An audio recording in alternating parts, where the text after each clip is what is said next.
Livro Manifestações Importantes e Aparições na Forma dos Mortos, de Ernesto Bozano. Capítulo 1. Caso 1.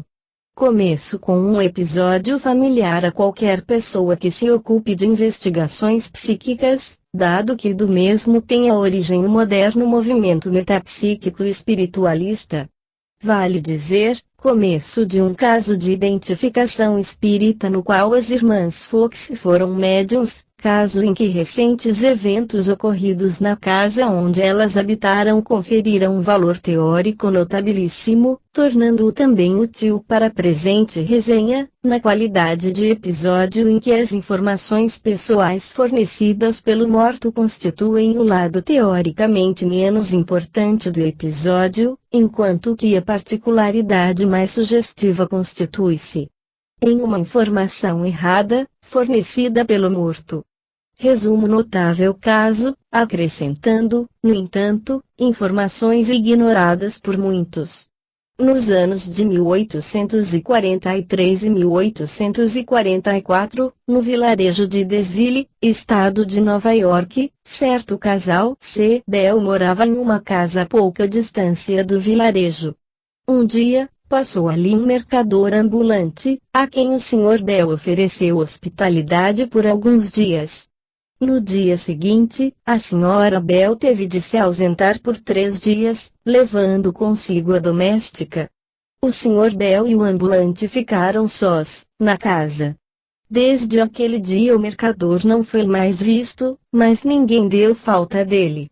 Alguns meses depois, o casal Bell saiu às pressas da casa, que no ano de 1847 foi alugada pelo casal Ekman, que não tardou a perceber que na nova casa não se podia ter paz, e isso por causa de misteriosas pancadas noturnas, batidas nas paredes. Os golpes foram atribuídos a brincadeiras de mau gosto, feitos por alguém da vizinhança. De todo modo, como não conseguiam descobrir o culpado e sua saúde estava prejudicada por noites insones, apegaram-se à ideia de partirem. No mesmo ano de 1847, o casal Fox, com as 2 filhinhas, Margaret e Kate, a primeira com 15 anos e a segunda com 11, alugaram a casa. Chega a vez deles de ouvir golpes à noite, batidas, ruídos que não conseguiam compreender, seus esforços para descobrir o culpado sempre foram em vão. Seguiram outras manifestações de assombração, entre as quais a mais impressionante consistia no eco rumoroso de uma cena trágica que se passava invisível diante deles e de que podiam acompanhar todas as fases. No coração da noite, sempre na mesma hora, eles eram despertados pelo eco de uma furiosa luta entre 2 indivíduos, a qual sucedia um som de garganta cortada e simultaneamente se ouvia o ruído de sangue que jorrava pelo chão. Logo depois, o som de um corpo humano que se debatia no chão. Depois, parecia que alguém arrastava um corpo inanimado através do quarto e abaixo pela escada da adega. Então, ressoavam os golpes de uma picareta que escavava o terreno, de um martelo que batia sobre uma peça de madeira, de uma pá que remexia a terra. Depois, novamente silêncio. Numa sexta-feira, 31 de março de 1848, por volta das 11, Kate Fox, a qual estava familiarizada com as manifestações, teve a ideia de dar a palavra ao autor dos golpes misteriosos e assim lhe falou. O senhor de pé bifurcado, tente repetir o que eu faço. A resposta veio logo. O operador invisível deu tantos golpes na parede quanto o número de estalos que a menina fazia com os dedos. Esta ainda repetiu a prova, mas sem produzir ruído, e, para seu grande espanto, o misterioso operador repetiu igualmente tantos golpes quanto o número de movimentos silenciosos feitos pela mão dela. A menina exclamou: "Olha, olha, aqui há alguém que veio ouvir." Não tardaram a estabelecer comunicações regulares com o misterioso hóspede invisível, por meio da tipologia alfabética. O hóspede aproveitou para informar que ele era o espírito de um homem assassinado naquela mesma casa há 5 anos, por uma pessoa que ali morava, que se chamava Johnny C. Bell. Disse que ele era um vendedor ambulante chamado Chas B. Rosma, casado e com 5 filhos, assassinado aos 31 anos de idade ao ter a soma de $500 roubada. Acrescentou ter sido enterrado na adega, a 10 pés de profundidade, indicando o ponto em que se deveria escavar para encontrar sua ossada. O local indicado foi escavado e, quando se alcançou a profundidade sinalizada pelo espírito comunicante, encontrou-se um feixe de lenha, abaixo do qual existia um espaço vazio, no qual fragmentos de uma tigela, muita cal, carvão, cabelo humano, alguns ossos, que foram examinados por peritos médicos e declarados humanos, e um fragmento de crânio. Este é o resultado das investigações realizadas. Emardinge, em sua história Modern American Spiritualism, observa. A presença de restos humanos na adega já provava que alguém foi enterrado ali e a presença de muita cal e carvão testificava que alguém se propunha fazer desaparecer os traços de um enterro misterioso. Tudo isso parecia não deixar dúvidas e já era suficiente para convalidar, com base em fatos, o trágico evento narrado pelo espírito comunicante. E eis que depois de 56 anos, quando ninguém mais pensava em voltar àquele primeiro episódio de identificação espírita, na adega daquela casa aconteceu algo que vai lançar nova luz aos eventos. No ano de 1904, na adega em questão, uma parede caiu de repente e então percebe-se que se tratava de uma parede falsa, construída cerca de 80 centímetros da parede verdadeira daquele lado da casa. E, no espaço interposto encontrou-se um esqueleto humano, vizinho ao qual havia uma caixa metálica, para ser levada nos ombros, como faziam os vendedores ambulantes. Aquela caixa valia maravilhosamente para identificar o esqueleto encontrado. Resumindo, o espírito valente de Desville tinha dito a verdade. Ele foi assassinado naquela casa e sido enterrado naquela adega. Além disso, o memorável incidente, considerado com os resultados obtidos nas escavações realizadas 56 anos antes, fez reconstruir os fatos no sentido de que o assassino do mercador ambulante, em um primeiro tempo, tinha efetivamente enterrado o cadáver no local indicado pelo espírito, para, então, algum tempo depois, agarrar-se à ideia de remover o cadáver do buraco em que se encontrava. Para escondê-lo, junto com a caixa, atrás de uma parede falsa, propositalmente erigida. E isso claramente temendo que se suspeitasse de um delito o juiz teria ordenado uma escavação na adega. E agora que o evento ocorrido em 1904 colocou em grau de reconstrução com plena segurança as formas pelas quais os fatos se desenvolveram, vem à mente uma outra questão a resolver, a qual se refere ao erro cometido pelo espírito comunicante ao indicar o lugar onde teria sido colocada sua ossada. Viu-se, de fato, que ele, ao invés de indicar o ponto onde seu esqueleto efetivamente se encontrava, cometeu o erro de indicar o ponto onde seus restos foram enterrados, mas não estavam mais. Agora, do ponto de vista metafísico, tal erro coopera para um valor teórico notável sobre a interpretação espírita dos fatos, porquanto valha para excluir a única hipótese com a qual se poderia explicar naturalisticamente, enquanto resulta racionalmente explicável com a hipótese espírita. Se considera, de fato, que se quisesse explicar o incidente em questão com poderes inerentes à faculdade subconsciente da menina médium que ali morava, ou seja, com a faculdade da visão através de corpos opacos, telestesia, em tal caso é evidente que sua faculdade sobrenatural clarividente deveria ter percebido o local onde se encontravam o esqueleto e a caixa, e jamais ter se enganado indicando um ponto onde não se encontram. Tendo em conta, portanto, que o erro no qual cai a personalidade mediúnica parece inconciliável com a telestesia, obtém-se que a hipótese em questão, estando em contradição com os fatos, deve ser excluída.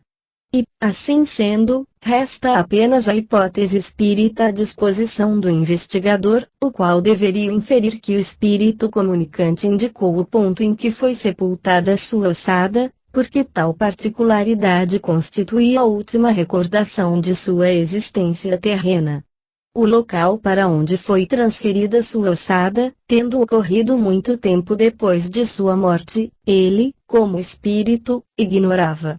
Por outro lado, provou-se que ele recordava post-mortem a trágica cena do próprio sepultamento, visto que na noite, na hora do delito, ele a reproduzisse insistentemente diante dos moradores da casa, na forma de uma sucessão de manifestações fônicas, nas quais se notavam os golpes de uma picareta que escavava o terreno na adega, de um martelo que batia em uma tábua de madeira, de uma pá que remexia a terra. Estou satisfeito em ver que o professor Stanley de Brat, discutindo o incidente em questão, adere à minha conclusão.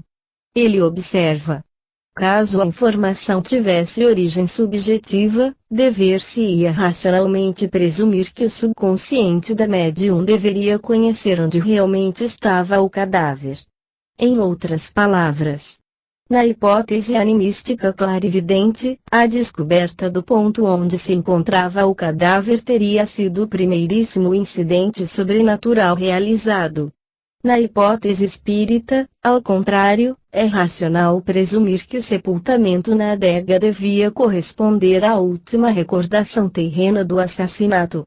E caso se admita que seu espírito seja sobrevivente, então não se saberiam as razões plausíveis para exigir que ele fosse conhecedor do fato de que sua ossada, depois de transcorrido algum tempo, tivesse sido removido da cova em que se encontrava e tivesse sido depositado dentro de uma parede falsa. Light, 1927, página 51.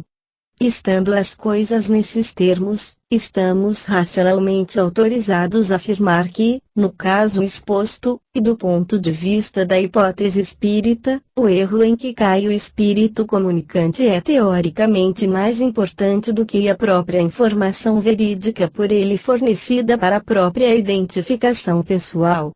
De um ponto de vista diferente, e a título de prova complementar, não será inútil observar que, no caso exposto, mesmo a hipótese segundo a qual os fenômenos de assombração, 4, ocorridos naqueles locais deveriam ser atribuídos à presença de uma médium, sem necessidade de intervenções extrínsecas, vem excluída da consideração de que os fenômenos em questão já eram extrínsecos naqueles locais há alguns anos. Quando a família Fox foi morar ali, início da nota do editor, 4. Este livro já apareceu, traduzida a primeira edição italiana, em francês, Alcan, em alemão, Multisi, e em inglês, Psychic Press, GBD. Fim da nota do editor. Na verdade, o casal Bell saiu dali por causa dos fenômenos em questão, e a família Wickman deve ter feito a mesma coisa. Assim, fica evidente que as manifestações de assombração não eram consequência da mediunidade das irmãs Fox, enquanto a consideração de que as manifestações eram iniciadas de improviso, depois de um assassinato ocorrido naqueles locais, conseguia atribuir razoavelmente a origem à intervenção do espírito assassinado, o qual se propunha, com isso, a atrair a atenção dos presentes, na esperança de conseguir se comunicar com eles. Quando revelaria o delito e o delinquente, como de fato o fez. E de onde, também, se considera que de tal memorável evento daria início o grandioso e atual movimento metapsíquico e espiritualista, ou seja, produção de fenômenos que está além da matéria, questões espirituais, conduzindo-se à inferência de que o espírito do assassinato, enquanto se manifestava como podia para alcançar o próprio objetivo, serviu, também, inconscientemente, nas mãos de entidades espirituais superiores. as quais sabiam o que ele queria. Observo, ainda, como nem com a hipótese da clarividência telepática entendida no sentido da leitura à distância da consciência do assassino poderia explicar o caso em exame, visto que em tal contingência, a médium Kate Fox teria percebido, e consequentemente, revelado o fato do assassino, o qual tinha ocultado atrás de uma parede falsa o cadáver do assassinado, e com ele a caixa do mercador ambulante. Apresento, enfim, a título de exercício para teorizações impenitentes, que o incidente do erro em que cai o espírito comunicante reveste de tal eficácia teórica de modo a fazer triunfar maravilhosamente também a hipótese ora discutida, em torno da presumível existência de um reservatório cósmico de memórias individuais, as quais atingiriam a médium quando se pôs a falar em nome do morto.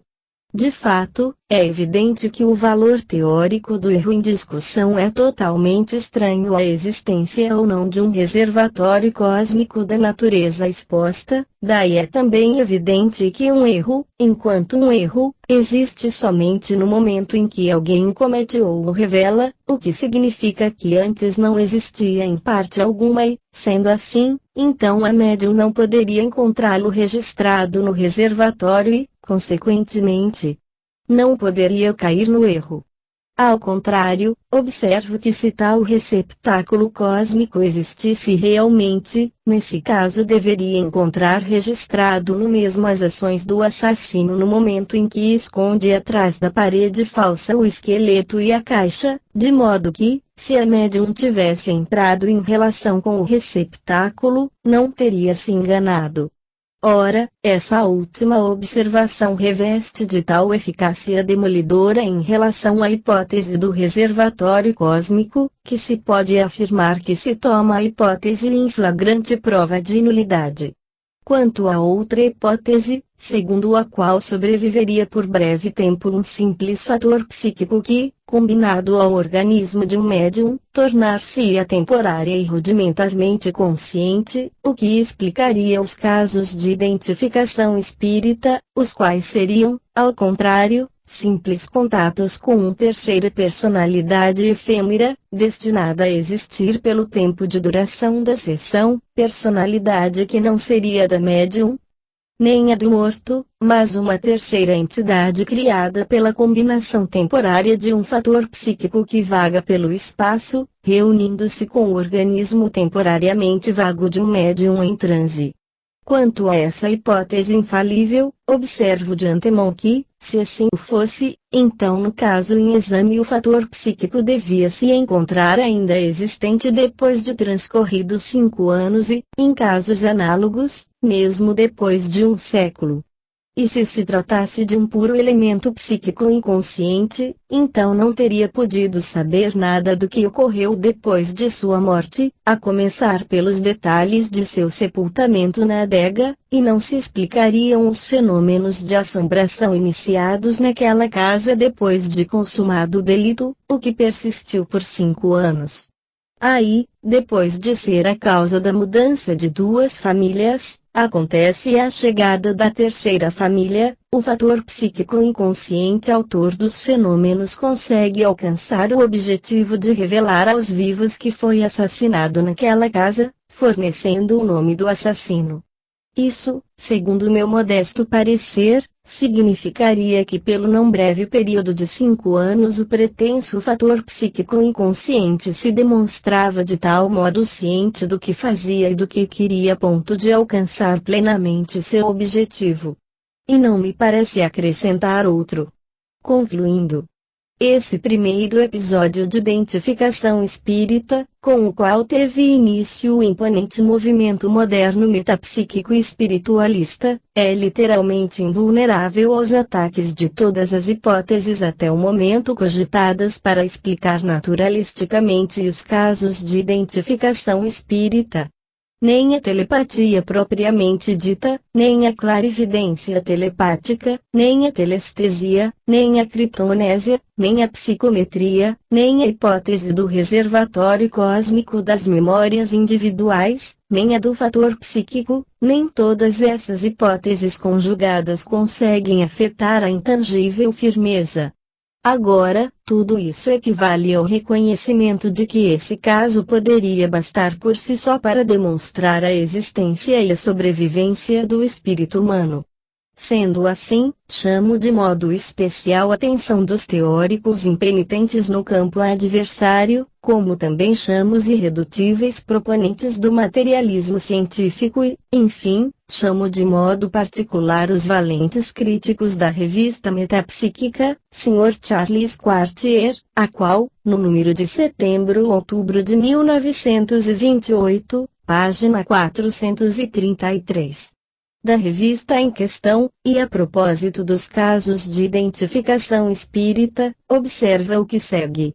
Quanto a mim, não conheço uma única experiência decisiva a esse respeito, ou seja, uma experiência que não somente possa ser interpretada com a hipótese espírita, mas sobretudo, que não possa ser interpretada senão com a hipótese espírita. Aqui o serviço. O caso exposto é já um dos que não podem ser interpretados senão com a hipótese espírita. Os casos que seguem são, por sua vez, tais quais o exposto, e nas monografias que publiquei são revelados outros tantos, há centenas. De todo modo, para não confundir o critério dos opositores com a imposição de uma tarefa demasiada onerosa, limito-me por ora a apresentar a seu juízo o caso exposto, convidando-lhes gentilmente, em homenagem à pesquisa imparcial da verdade pela verdade, a fazer o melhor de si para dispor de uma hipótese naturalística capaz de interpretar o presente caso em cada modalidade de extrinsecação. Esse é o meu desafio, mas tenho razão em duvidar que ninguém ousará acatá-lo, já que apesar da alada fantasia particular aos proponentes da gênese subconsciente de todo mediunismo, a tarefa de conceber a hipótese que eles se colocam parece literalmente desesperada.